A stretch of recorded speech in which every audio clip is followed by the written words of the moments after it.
Hello and very welcome to the Hulagway ng Buhay Channel.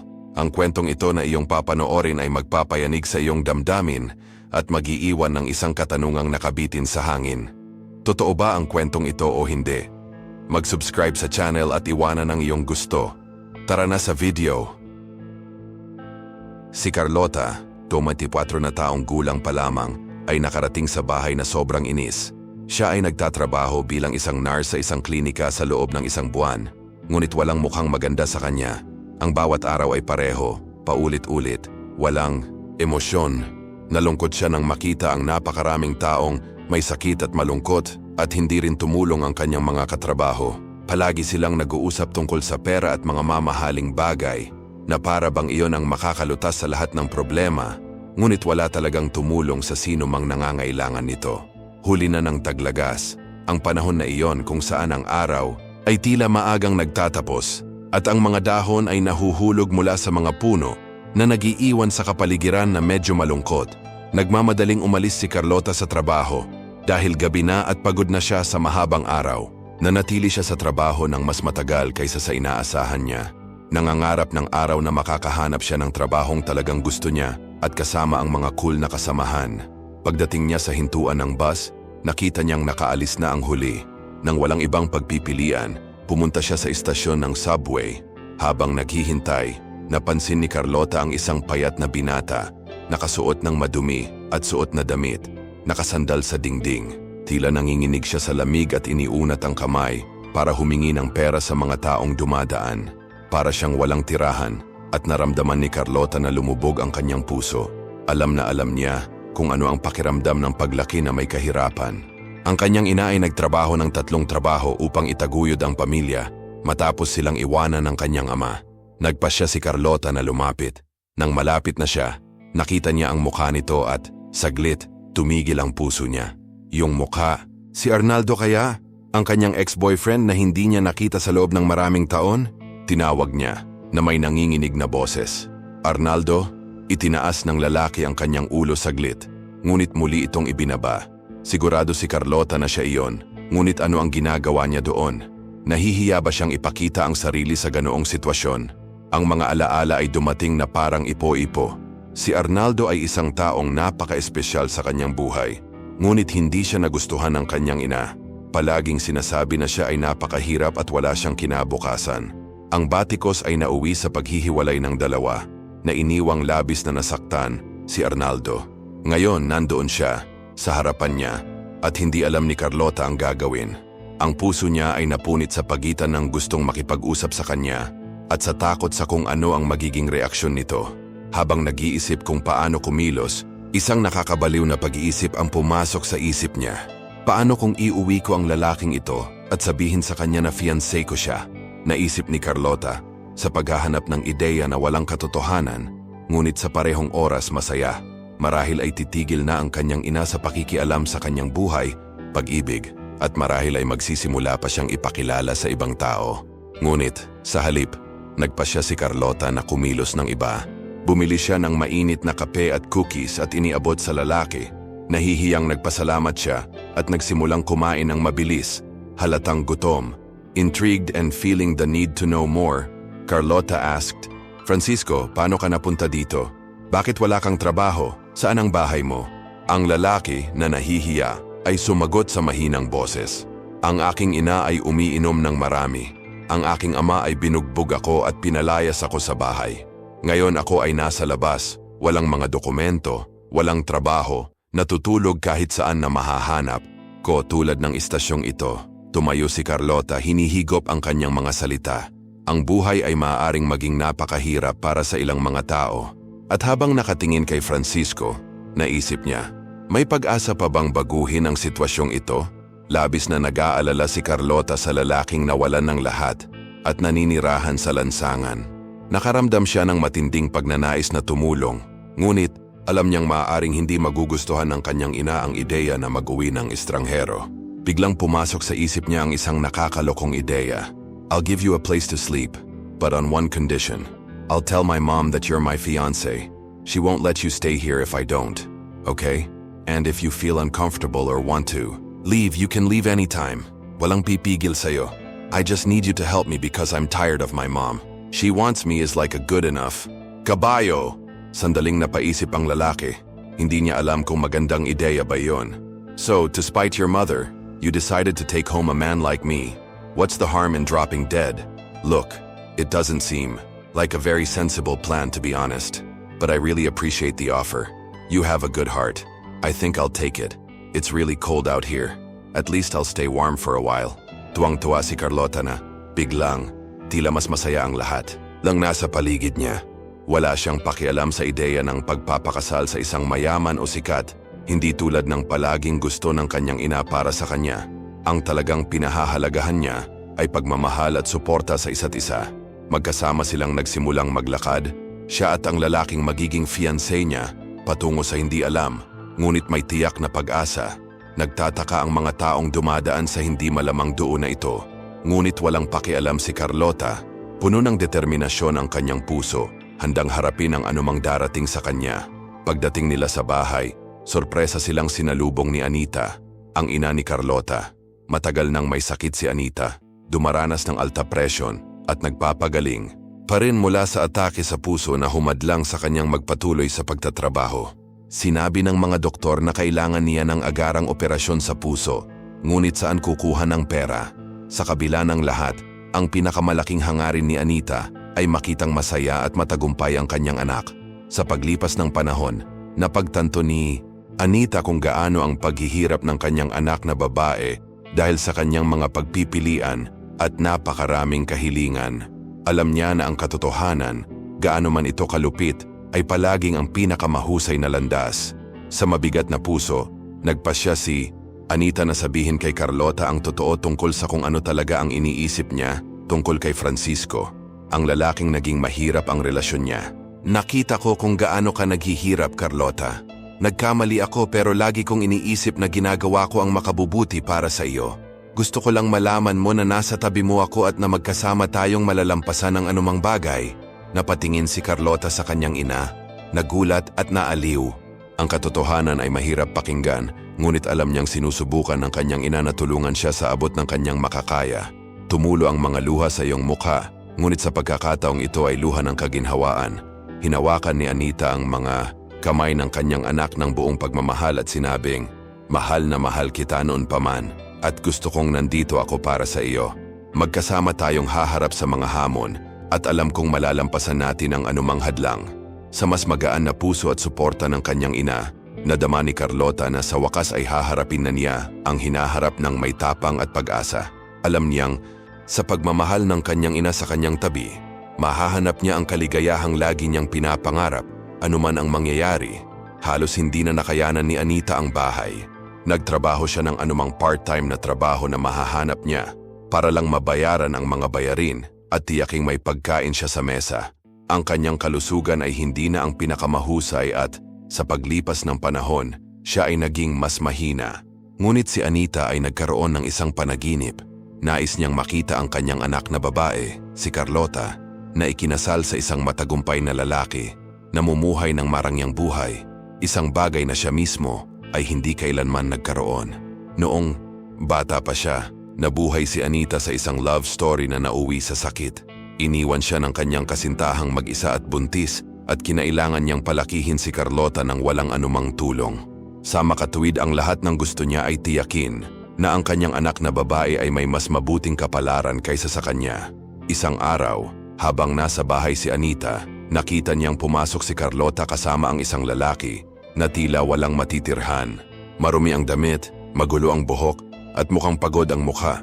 Hindi maitago ni Anita ang pagkagulat at pagkairita. "Carlota, bakit mo dinala ang lalaking ito sa bahay namin?" Gulat na tanong nito. Carlota, remaining calm, replied, "Mom, this is Francisco, my fiancé. Dito po siya titira sa atin kasi wala na po siyang matutuluyan. Sana po ay huwag kayong mag-isip." Saglit na hindi nakaimik si Anita, ngunit bago siya nakasagot, lumingon si Carlota kay Francisco at nakangiting sinabi, "Bueno, Francisco, huwag ka nang tumayo diyan.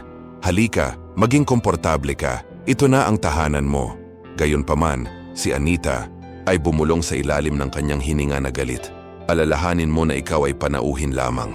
Anak ko, Kailan ka titigil sa pagdadala ng mga ganitong uri ng tao sa aming bahay?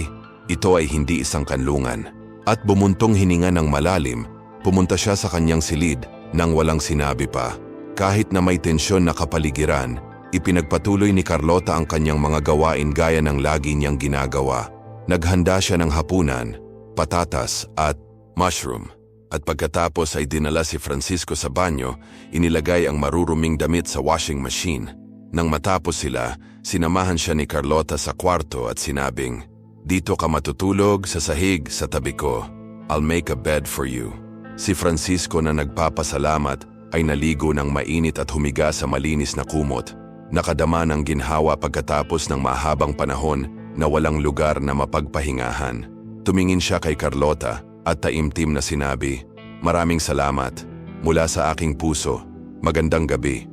Sa pagdaan ng mga araw, nasanay na si Francisco na maging bahagi ng routine ni Carlota.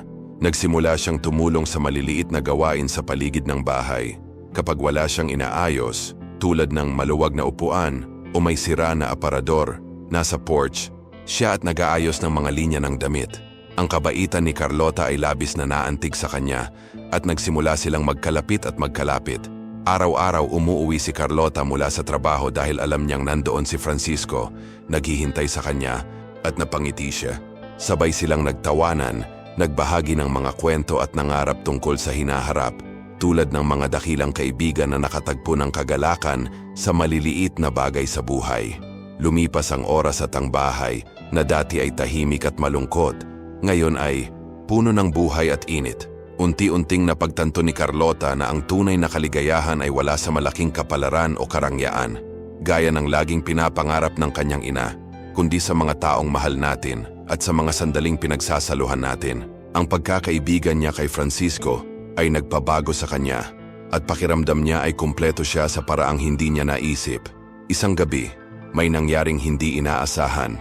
Gaya ng dati, nasa sopa sina Carlota at Francisco, nanonood ng TV at nag-uusap tungkol sa araw na yon. Nagtawanan sila at nag-relax, nag-e-enjoy sa piling ng isa't isa.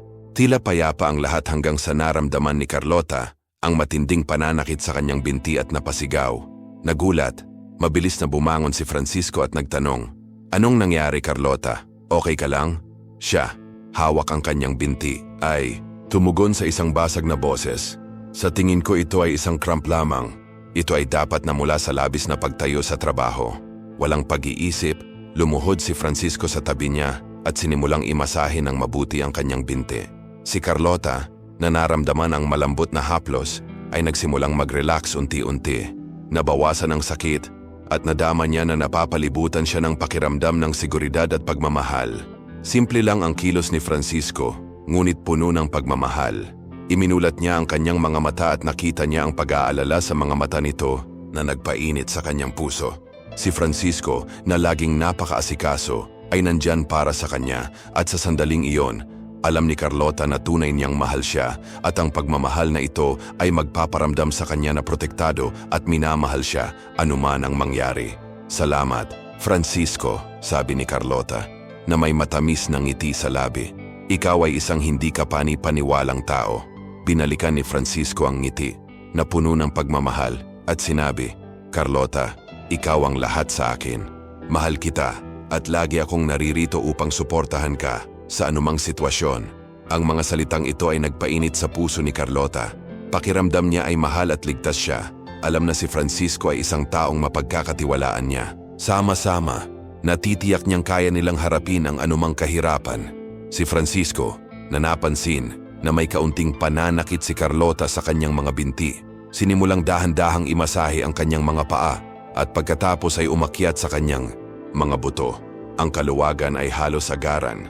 Ang sakit at pulikat ay nawala na parang mahika. Ngunit pagkatapos, mas lumapit si Francisco at biglang sinimulan niya itong halikan ng madiin. Nagulat si Carlota, sinubukang umatras at bumulong. "Francisco, anong ginagawa mo? Hindi ba tayo nagpapanggap na mag-asawa?" "Tama na." Siya gayunpaman ay nagpatuloy sa isang mahinahon na boses. "Akala ko ito ay isang biro din, ngunit ako ay nauwi sa tunay na pag-ibig. Carlota, gusto kita at hindi pa ako nakakakilala ng sino mang tulad mo. Kung hindi mo gusto iyon, hihinto Ako at aalis ako. Gayunpaman bago pa makapagmuni-muni si Carlota, sumuko na siya sa damdaming namumuo sa kanyang kalooban. At kaya binigay ng dalawa ang kanilang sarili sa kanilang pagnanasa, nakalimutan ang lahat sa paligid nila. Sila ay masaya, malalim na konektado, at kahit na ang patuloy na kawalang kasiyahan ng ina ni Carlota ay hindi makayanan ang pakiramdam na iyon. Si Francisco na lubos na umiibig ay hindi maisip ang kanyang buhay na wala si Carlota. At nadama naman ni Carlota na sa wakas ay nakatagpo na siya ng kaligayahan kasama si Francisco. Siya ay, para sa kanya, ang tamang tao upang bumuo ng isang hinaharap. Ngunit may mas malaking hadlang. Ang ina ni Carlota, hindi niya tinanggap ang relasyong iyon. Naligaw ka na ba, Carlota? Anong future mo sa kanya? Wala siyang trabaho, walang bahay, walang dokumento. Ano sa tingin mo ang gagawin niya sa isang linggo? Kahit tumulong si Francisco sa lahat ng bagay. Sa bahay, hinamak lang siya ng ina ni Carlota at ginawa niya ang lahat para maliitin siya.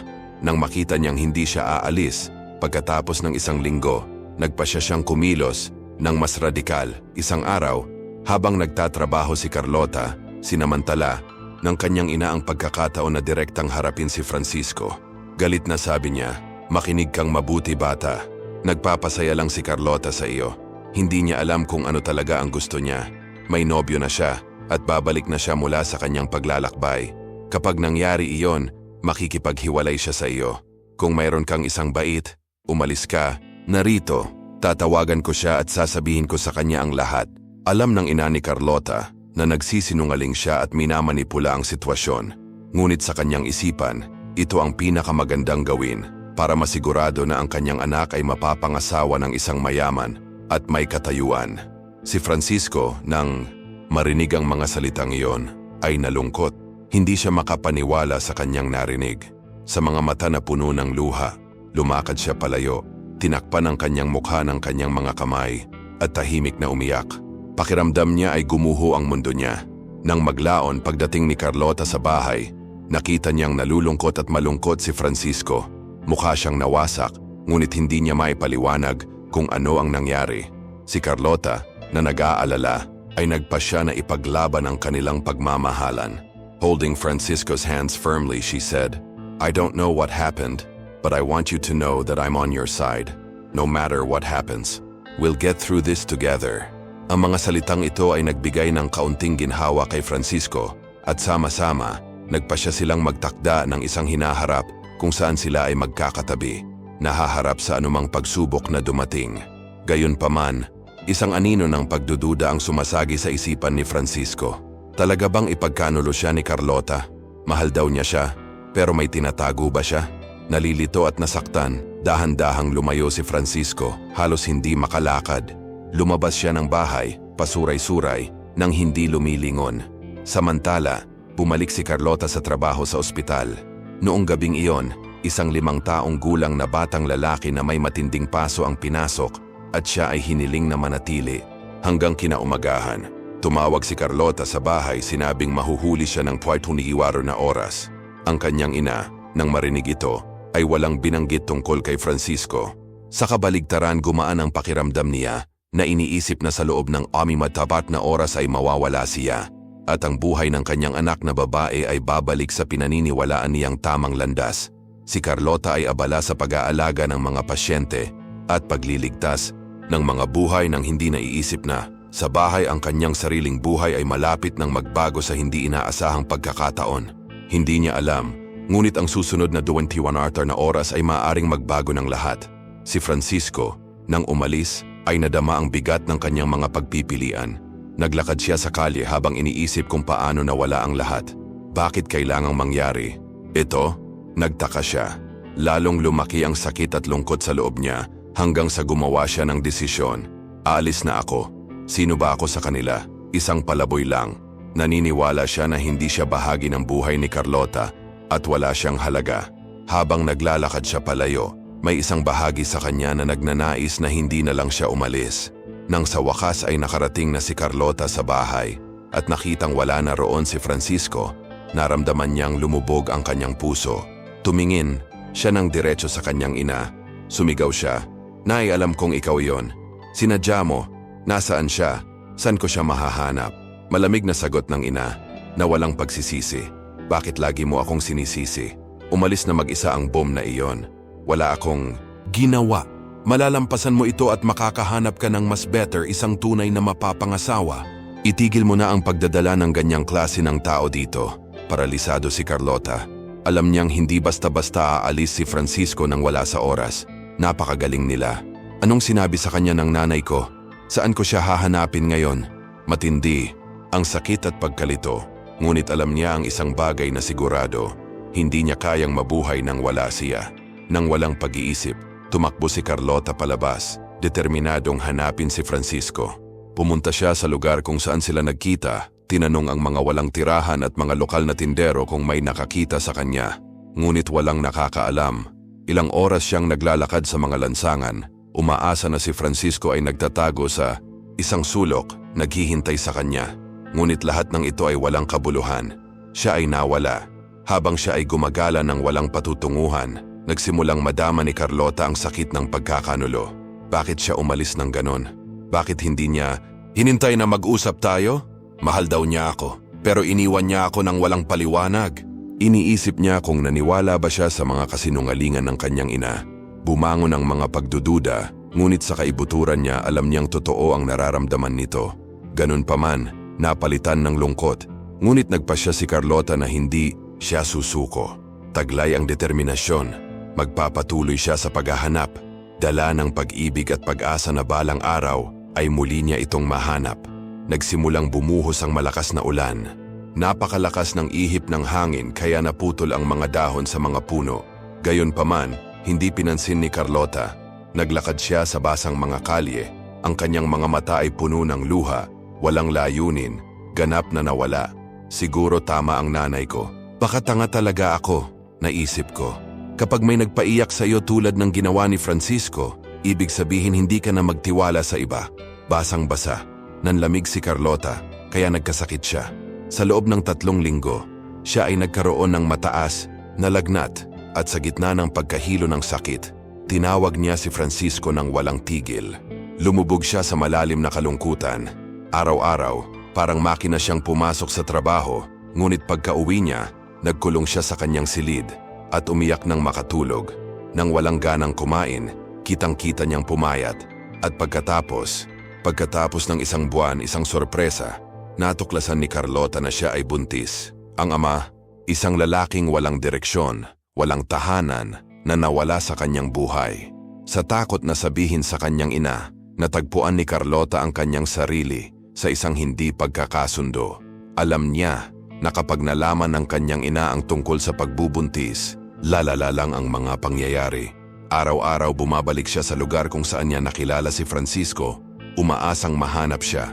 Isang araw naisip niyang nakita niya ang kanyang mukha sa karamihan. Francisco, sa wakas natagpuan na rin kita. Napasigaw siya, ngunit nang lumingon ang lalaki, napagtanto niyang isa lamang itong estranghero. Nawasak, nagsimulang mag-isip si Carlota tungkol sa isang bagay na kakilakilabot. Napagpasyahan niya na marahil ang tanging solusyon sa lahat ng kanyang mga problema ay ang gumawa ng marahas na aksyon. Pumunta si Carlota sa gynecologist.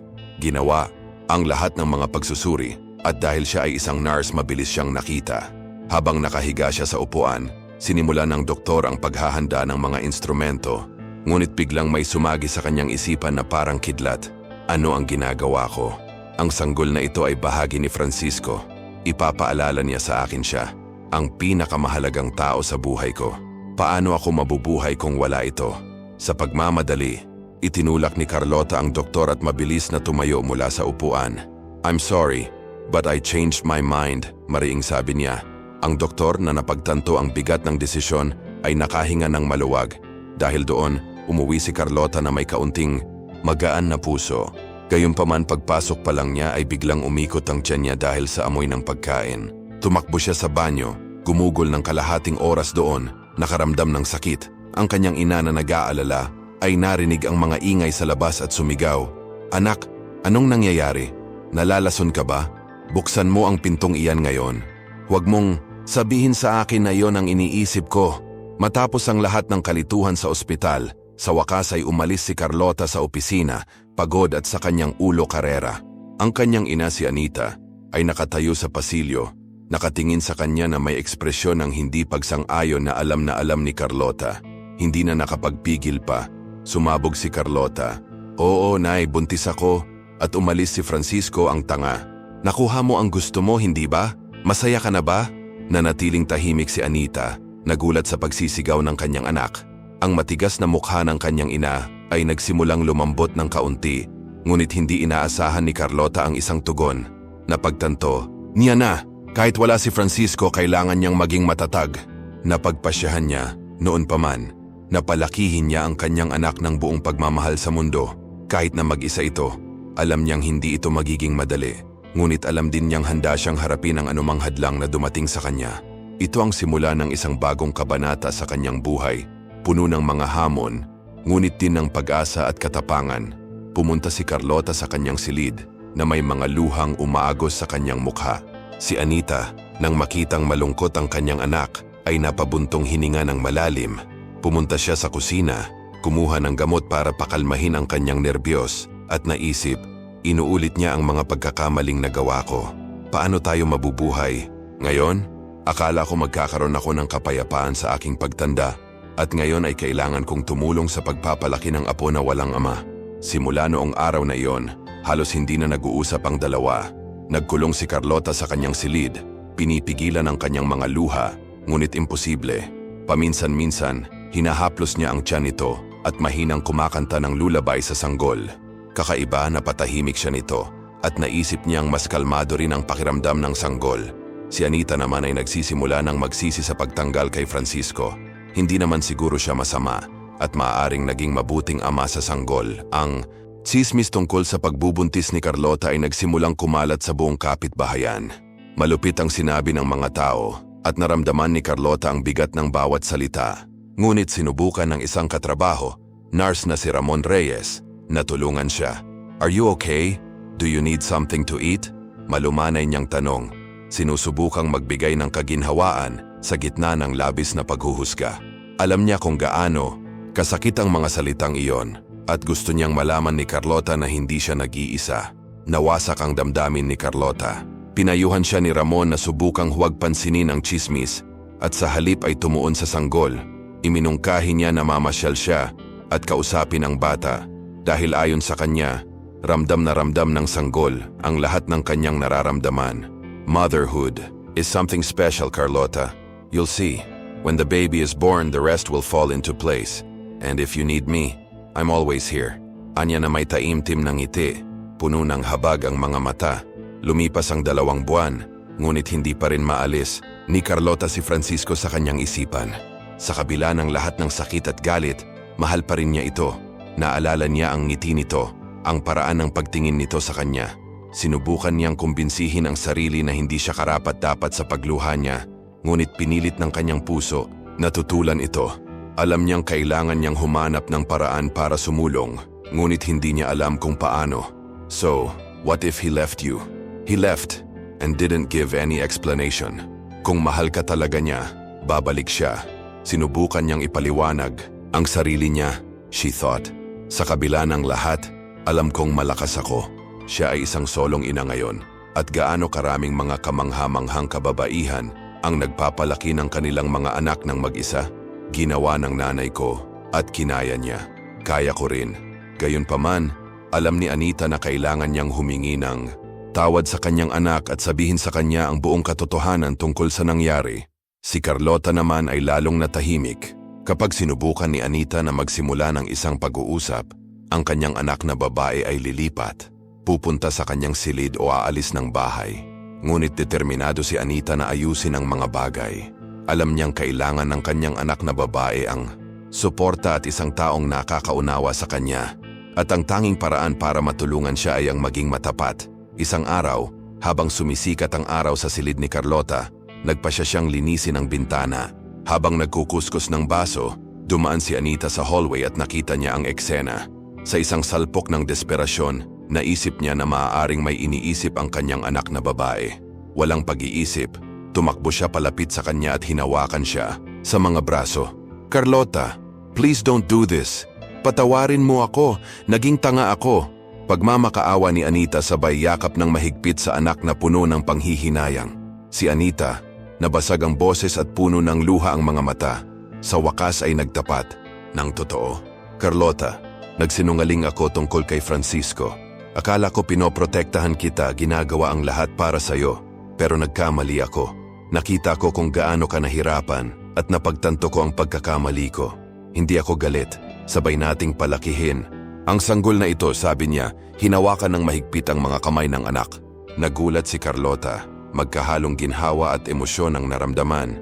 Ang katotohanan na labis na nasaktan sa kanya, ngayon ay tila nag-angat ng malaking bigat sa kanyang mga balikat. Maluha-luha siyang tumingin sa kanyang ina at sinabing, "Salamat, nanay, sa pagsasabi mo sa akin ng totoo. At least ngayon alam kong maaasahan kita." Sa isang maaraw na hapon, nagyakapan ang mag-ina na parang matagal na nilang hindi ginagawa. Sa pagkakataong ito, ang mga luhang tumulo ay hindi dahil sa kalungkutan, kundi ng kaginhawahan, ng kaligayahan. Ang tensyon at away na naghiwalay sa kanila ay tila sa wakas ay nawala, na nag-iwan ng puwang para sa panibagong pag-ibig. Nakangiting, pumunta si Anita sa kusina para maghanda ng tsaa. Samantala, si Carlota nakaupo sa mesa ay kumagat ng adobo at tumatawa sa sarili. Naaalala ang isang nakakatawang kwento na palaging kinukwento ng kanyang ina. Noong siya ay nagdadalang tao, kay Carlota si Anita ay may kakaibang ugali ng pagnguya ng tiyok. Habang nag-uusap sila at naaalala ang mga lumang kwento, kinuha ni Anita ang isang lumang makinang panahe na maalikabok na mula sa isang baul. "Tingnan mo kung ano ang nakita ko," sabi niya. Hawak ang isang piraso ng tela ng balete. Sa sumunod na mga araw, ginawang maliliit na damit ni Anita ang simpleng tela na iyon para sa isisilang na sanggol. Pinagmamasdan ni Carlota ang kanyang ina nang may pagmamahal at pagtataka, lalo na nang ipakita sa kanya ang isang maliit na manika na nakabalot sa isang vest. "Hindi ako makapaniwala." Napabuntong hininga si Carlota. Ngumiti si Anita at tiniyak, "Sabay nating aalagaan ang sanggol na ito." Ang ideya ng pagiging isang ina na dati ay natakot sa kanya ay nagsimulang magdala ng kapayapaan sa puso ni Carlota. Ang pagkaalam na nasa tabi niya ang kanyang ina, handang tumulong, ay nagbigay sa kanya ng higit na lakas. Maaari nilang pag-usapan ang kanilang mga takot at plano at iyon ang gumawa ng lahat ng pagkakaiba. Gayunpaman, sa gabi, kapag ang bahay ay tahimik, ang mapanglaw ay bumalik upang sumalakay sa puso ni Carlota. Naalala niya si Francisco. Ang mga alaala ay parang mga eksena sa isang pelikula na naglalaro sa kanyang isipan. Silang dalawa ay pumulupot sa sopa, nanonood ng TV, nagpapalitan ng pagmamahal, mga panata ng walang hanggang pag-ibig. Nasaan siya ngayon? Naisip niya na may luhang mga mata. Alam ba niyang magiging ama siya? Kahit na sinusubukang tumuon sa hinaharap, nawala pa rin si Carlota sa mga kaisipang ito. Ang kanyang puso ay lumulubog at ang kawalan ng katiyakan tungkol sa kinaroroonan ni Francisco ay nagpahirap sa kanya. But at the same time, alam niyang kailangan niyang mag-move on. At doon nangyari ang hindi inaasahang pangyayari na nagpabalik-balik sa kanyang buhay. Nagsimula ang lahat sa kakaibang pakiramdam noong umagang iyon. Sa ospital, ang mga pagsusuri ni Carlota ay nakalilito at ang punong nurse ay hindi pasyente. "Ano bang nangyayari sa'yo? Kumapit ka," reklamo niya. Si Carlota, nagambala at nag-aalala tungkol sa nalalapit na kapanganakan, ay nadama na may isang bagay na hindi karaniwan na malapit ng mangyari. Pagdating sa bahay, nagulat si Carlota nang makita ang ilang itim na limusin na nakaparada sa harap ng kanyang bahay. Habang nagdidilig ng halaman ay nagmamadaling lumabas ang kanyang ina. "Look, iha, dumating sa atin ang mga importanteng tao. I've never seen so many fancy cars like this. Parang eksena sa pelikula." Curious na sabi ni Anita. Naintriga rin si Carlota, iniisip kung sino ito. At pagkatapos tumunog ang doorbell. Binuksan ni Anita ang pinto at nasa labas ang 3 bodyguard at isang binata na may magandang suot. Ngumiti siya ng malumanay at tinanong si Carlota. Nalilito, pinapasok ni Anita ang mga bisita. Pagdating nila sa kwarto, natigilan si Carlota nang makita kung sino ang nandoon. Isang matikas na lalaki ang tumakbo papunta sa kanya at niyakap siya ng mahigpit. "Hi my love, it's me, Francisco. I'm back. Are you happy to see me?" Puno ng excitement niyang sabi. Walang reaksyon si Carlota. "Bakit ka bumalik? Iniwan mo ako?" simula niyang sabihin. Pero pinigilan siya ni Francisco. Nakangiti pa rin, umupo si Francisco at hiniling ang mga bodyguard na lumabas ng silid. Nagsimula siyang magsalita na may seryoso at medyo kinakabahan na tono. Huwag ka sanang sumigaw at makinig ka na lang sa sasabihin ko. I'm not a bum, I'm the millionaire Crespo's son. Nagkwento siya tungkol sa kanyang buhay na puno ng kayamanan at kaginhawaan, ngunit sinabi na nagbago ang lahat nang mamatay ang kanyang ina. Kahit na ang lahat ng pangangalagang medikal na natanggap niya, isang araw may nangyaring napakalungkot.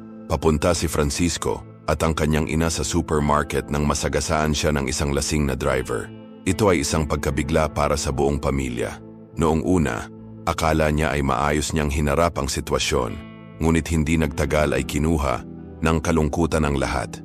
Sinubukan ni Francisco at ng kanyang ama na suportahan ang isa't isa. Ngunit pagkaraan ng 6 na buwan, iniuwi ng kanyang ama ang isang babaeng nagngangalang Camila. Si Camila ang bagong asawa ng ama ni Francisco at sa simula, hindi sila magkasundo. Nagkunwari siyang siya ang bagong may-ari ng bahay, tinatapon ang mga gamit ng nanay ni Francisco at kinukunan pa siya ng litrato sa kabila ng mga kahilingan nitong huwag gawin. Galit na galit si Francisco at nauwi sa pagtakas sa bahay nang bigyan siya ng kanyang ama ng isang mahirap na pagpipilian. Tanggapin si Camila o umalis sa bahay. Nakakabigla para kay Francisco ang buhay sa lansangan. Siya ay nagmula sa isang marangyang buhay, kung saan hindi niya kailangang mag-alala tungkol sa anumang bagay. Ngunit ngayon ay nakita niya ang mga tao na nagugutom at nabubuhay sa walang katiyakan na mga kondisyon. Natakot siya, ngunit natuklasan niya ang isang bagay na mahalaga. Maraming mga taong walang tirahan ang mga taong katulad niya na may iba't ibang kapalaran. Ang pagkikita kay Carlota ang pinakamagandang sandali sa mahirap na yugtong ito ng kanyang buhay. Isang araw, nakita ni Francisco ang kanyang ina, si Anita, na tumatakbo sa istasyon ng tren. Sumakay siya ng tren na walang patutunguhan at sa wakas ay natagpuan siya ng caravan ng kanyang ama. Natuklasan niya na ang kanyang ama ay may malubhang karamdaman sa pulmonya at ang mga doktor ay nakikipaglaban upang iligtas siya. Pagkatapos, ang mabait na lalaking iyon na masayang namimigay ng pera ay napahiya nang maalala ang kanyang anak. Humingi siya ng tawad at sinabing bago dumating si Camila, masayang-masaya silang dalawa ni Francisco. Lumapit si Francisco kay Carlota upang dalhin siya sa bahay ng kanyang ama sa kabisera at ipakilala siya sa kanyang ama. Nakaupo si Carlota, seryoso ang ekspresyon. After a moment of silence, she said, "I'm not going anywhere, Francisco. My mother is sick and I can't leave her. Tsaka buntis ako." Tuluyang nagbago ang ekspresyon ni Francisco. "Pregnant? What do you mean?" Naguguluhang tanong niya. Hindi na nakatiis si Carlota at sinampal siya. Tinawag siyang tulala dahil hindi siya naniwala. Nag-init ang usapan at galit na umalis si Francisco. Umalis ang lahat. Iniwan si Anita na malungkot at pakiramdam na ang kanyang mga salita ay naging sanhi ng lahat ng kalituhan. Nalungkot si Carlota, umiiyak at sinisisi ang sarili sa nangyari. Kaya nagpasya si Carlota na subukang ayusin ang mga bagay. Nagsinungaling siya sa kanyang anak, sinabing pupunta siya sa lungsod sa tabi ng ospital para sa isang appointment sa isang kilalang doktor. Determinado siyang lutasin ang sitwasyon, hindi lamang para sa kanyang sarili, kundi para sa pamilyang nanganganib na tuluyang masira. Tiningnan ni Anita ang scan ng kanyang anak at sinubukang huwag umiyak.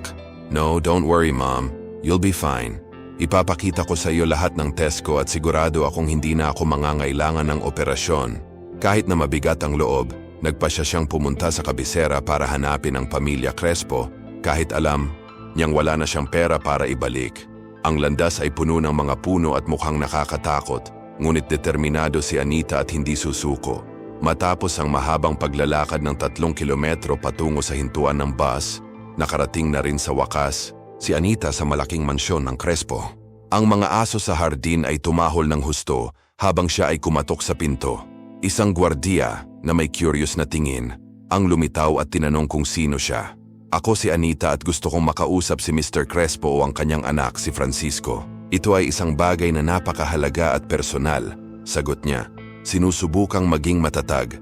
Pumasok ang gwardiya upang ipaalam kay G. Bibiano Crespo ang pagbisita. Pumayag siyang tanggapin si Anita at dinala siya sa isang napakagandang opisina. Isang kahangahangang lalaki na nakasuot ng salamin ang nakaupo sa likod ng isang malaking mesa. Niyaya niya itong maupo at tinanong kung ano ang nagdala sa kanya doon. Huminga ng malalim si Anita at nagsimulang magkwento.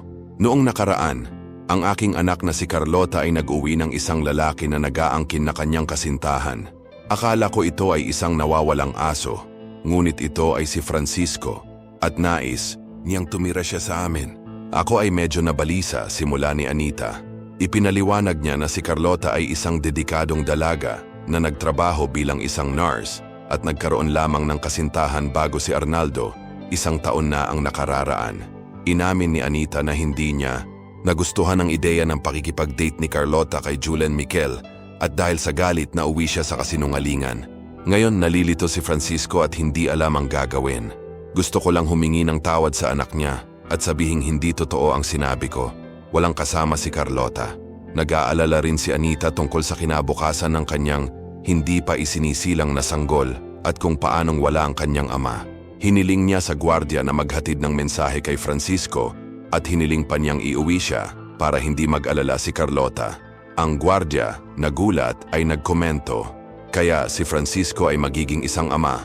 Wala akong ideya. Nangako siya. Nakakausapin niya si Francisco tungkol sa mensahe. Sa huli tinawag ang isang super para ihatid si Anita pauwi sakay ng komportabling kotse, bagaman natagalan ito. Nakahinga ng maluwag si Anita. Masaya na hindi siya napatalsik at nagpasya siyang ipaliwanag ang lahat ng mahinahon. Pinasalamatan niya ang gwardiya sa pagiging maunawain at nabanggit na tila mas mabait at kalmado ito kaysa sa iba. Pagdating sa bahay, gumaan ang pakiramdam ni Anita. Samantala si Francisco na pagod na pagkatapos ng trabaho ay hinarang ng kanyang ama sa pasilyo. Nakilala niya ang seryosong tingin na iyon at alam niyang may mahalagang ibubunyag. "Tara na sa opisina, anak," sabi ng ama ni Francisco sa seryosong tono. Si Francisco, na may kabilisan sa kanyang puso, ay sumunod sa kanyang ama, hindi alam kung ano ang aasahan. Nang magsara ang pinto sa likuran nila, nagsimulang magsalita ng seryoso ang ama. "Francisco, sa tingin mo may maitatago ka sa akin? Hindi mo ba alam na naiintindihan ko ang lahat?" Nataranta si Francisco. "What do you mean, Dad? I have reviewed all the company's agreements and everything is fine. What did I do wrong?" Nagpatuloy ang ama na may mas seryosong ekspresyon. "I'm not talking about the company. I'm talking about a woman named Anita. Pumunta siya dito ngayon na umiiyak at humihingi ng tawad. Nabuntis mo daw ang anak niya. Ano, bang nangyayari dyan?" Nagulat si Francisco. "Totoo. Hindi ko alam ang gagawin ko, Dad. Si Carlota ay isang hindi kapani-paniwalang tao. Mahal na mahal ko siya. Malaki ang naitulong niya sa akin noong ako ay nawala. Pero ang kanyang ina na, si Anita, palaging sinasabi na hindi ako sapat at nauwi sa pagpapalayas sa akin. Si Anita naman ay sinusubukang linawin ang lahat para sa gwardiya. Minsan nagkakagulo bago tayo makapag-isip ng maayos. Sana maintindihan ni Francis yon." Sinabi ni Anita na nagsasaya lang si Carlota, pero may sikreto siya. Nang magtanong si Francisco kay Carlota tungkol dito, hindi siya nakareact ng maayos. Siya ang sumuntok at pinalayas dahil lang sa tinanong ko kung sino ang buntis. Gulat na sabi ni Francisco. Umiling ang ama ni Francisco sa sama ng loob. "Francisco, dapat ay hinintay mong makausap si Carlota sa mahinahong paraan. Karamihan sa mga babae ay gustong magkaroon ng taimtim na pag-uusap, lalo na sa isang taong nagmula sa isang mayamang pamilya na tulad mo." Lalong naguluhan si Francisco. "Pero sinampal niya ako at pinaalis. Anong ibig sabihin nito? Ibig sabihin hindi siya interesado sa pera o katayuan mo. Mas mahalaga sa kanya ang katotohanan. Kung handa siyang tumayo sa kanyang ina at mag-uwi ng isang palaboy, ito ay dahil totoo ang kanyang nararamdaman." Mariing paliwanag ng ama. Nalungkot si Francisco. "Totoo naman. Bakit hindi ko na-realize noon? I'm so in love with her and I feel insecure kahit hindi ko alam kung bakit." Nakangiting nagpapalakas ng loob ang kanyang ama. "Go talk to her, son. Speak from the bottom of your heart. Be sincere. Show her how much you love her and offer her a future together." Walang babaeng makakalaban ng ganyang kilos. Dahil sa mga salitang ito, nagpasya si Francisco na kumilos. Bumili siya ng napakalaking bouquet ng rosas na kulay pula at rosas na alam niyang paborito ni Carlota. Nagsimulang lumubog ang araw. Pinipinta ang kalangitan na may mga kulay kahel na kulay habang naglalakad siya sa mga lansangan na may hawak na palumpon. Pagdating niya sa bahay ni Carlota, nag-doorbell si Francisco na may halong kaba at pag-asa. Sagot ng nanay ni Carlota na may pag-aalalang ekspresyon at bahagyang pag-indayog ng katawan na parang may karamdaman. Tumingin siya kay Francisco nang may pag-uusisa at pag-aalala. Hindi alam kung ano ang aasahan mula sa kanya. Iniabot ni Francisco ang isang malaking bouquet ng bulaklak kay Anita na may kaba ng ngiti. "Hi, Donna Anita. Can I talk to Carlota? I need to clarify some things." Mabilis na tumugon si Anita na puno ng luha. "Hi, Francisco. Kanina lang dinala sa ospital si Carlota." Tumawag sila ng ambulansya dahil masakit ang tiyan at duguan. Namutla si Francisco sa pag-aalala. "Ano? At saan ang ospital? Pakisabi sa akin dali." Tumakbo siya nang hindi alam kung saang direksyon siya pupunta. Pagdating niya sa ospital, nagulat ang mga nurse nang makita doon ang anak ni Senyor Crespo. Si Francisco na balisa ay nagtanong, "Saang silid naroon si Carlota Hernandez? Nasaan ang doktor na nakaduty? Siya ang aking kasintahan." Nagsimulang tumakbo ang mga tao para pakalmahin siya. Isang pagod na doktor ang lumabas sa waiting room at nagsabi, "Huminahon ka. Si Carlota Hernandez ay nasa silid po. Ang sitwasyon ay critical." Desperate, Francisco begged, "I'll do anything to help. I just want Carlota and the baby to be okay. I'll pay for any medicine, the most expensive. Please let me see her a moment. I need to talk to her when she's better." Nag-alinlangan ang doktor, ngunit nang makita niya ang sakit at pag-asa sa mga mata ni Francisco, pumayag siya. "Maaari kang pumasok ng ilang minuto, ngunit bilisan mo." Pumasok si Francisco sa silid, sinubukang huwag gumawa ng anumang ingay. Si Carlota ay namumutla at tila natatakot, halos hindi na makahinga. Ang mga paramedic ay abala, tumatakbo sa paligid, nagbibigay ng mga gamot at iniksyon. Hinawakan ni Francisco ang kamay ni Carlota ng may labis na pagmamahal at sinabi, "Hi, mahal ko. I'm sorry for everything. I love you more than anything in life." Tumingin sa kanya si Carlota na may luha sa kanyang mga mata. Marahang hinaplos ni Francisco ang kanyang tiyan at bumulong. "Anak namin, ako ang ama mo. Magpakatatag ka, mahal na mahal ka namin at kailangan ka naming malakas at malusog pagdating ng panahon." Lumapit ang isang nurse at marahang pinaalis si Francisco. Magkahalong matinding emosyon ang kanyang naramdaman. Noon, gusto lang niyang mawala, ngunit ngayon ay puno ng pagmamahal at pag-asa ang puso niya. Umupo siya sa sofa sa bulwagan, taimtim na nagdarasal, "Please God, kunin mo na lahat sa akin. Sa mga sasakyan, sa kumpanya, iwan mo na lang ako kay Carlota at sa baby. Mas gugustuhin kong magkasakit kaysa mawala sila." Bulong niya sa kanyang mga panalangin. Kinaumagahan, bumalik ang doktor at hinawakan ang balikat ni Francisco. "Hoy Francisco, stable na ang girlfriend mo. Tumigil na ang pagdurugo pero kakailanganin niya ng ilang linggo ng pagmamasid." Nakahinga ng maluwag si Francisco. "Thank God. Kung may nangyari kay Carlota o sa baby, hinding-hindi ko mapapatawad sa ang sarili ko." Pinaalalahanan ng doktor si Francisco ng mga patakaran ng ospital tungkol sa mga bisita at gumawa siya ng mga kaayusan na ilipat si Carlota sa isang komportableng pribadong silid na may TV.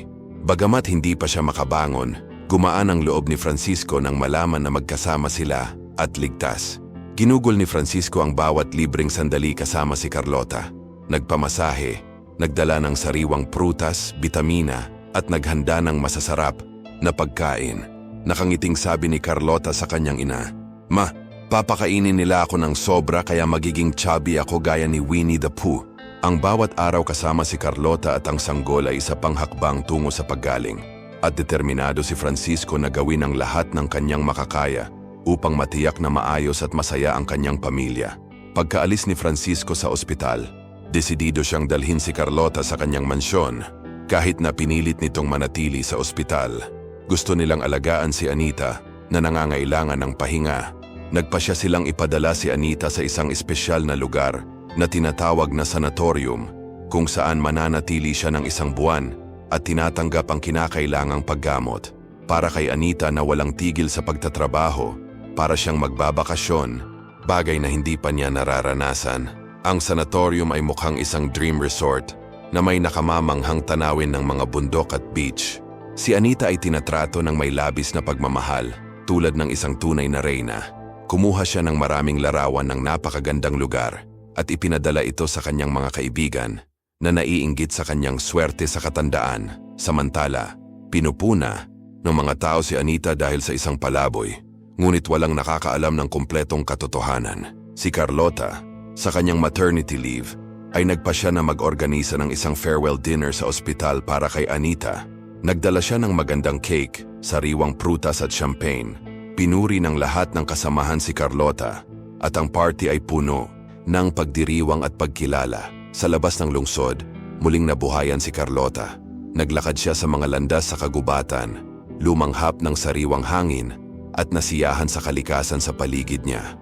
Nakaramdam ako ng matinding kapayapaan na matagal ko nang hindi nararanasan. Ang paggaling ni Carlota ay hindi kapani-paniwala. Siya ay mas maganda araw-araw na ang kanyang mga pisngi ay namumula na parang isang makatas na pakwan.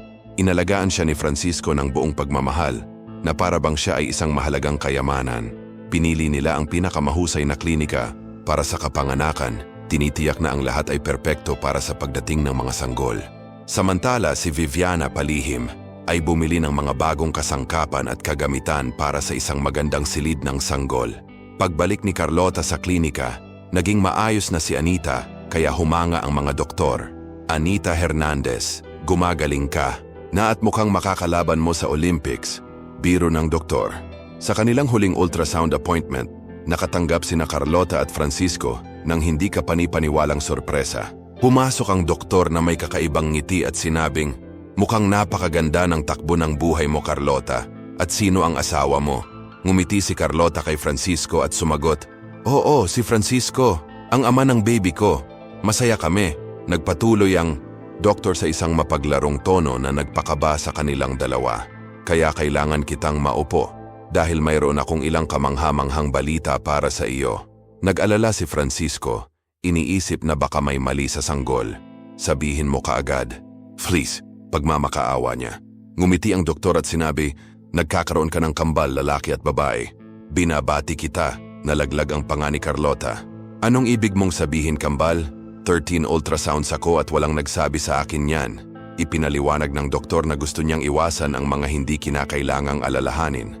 Tumalon sa tuwa si Francisco at si Carlota sa kabila ng kanyang pagtataka ay nasasabik. 2 sanggol ng sabay-sabay. Ito ay magiging isang pakikipagsapalaran, sabi niya. Nag-iisip, ngunit maaari ko bang alagaan silang mag-isa o kailangan ko bang operahan? Tumawa ang doktor at sinabing magiging maayos ang lahat.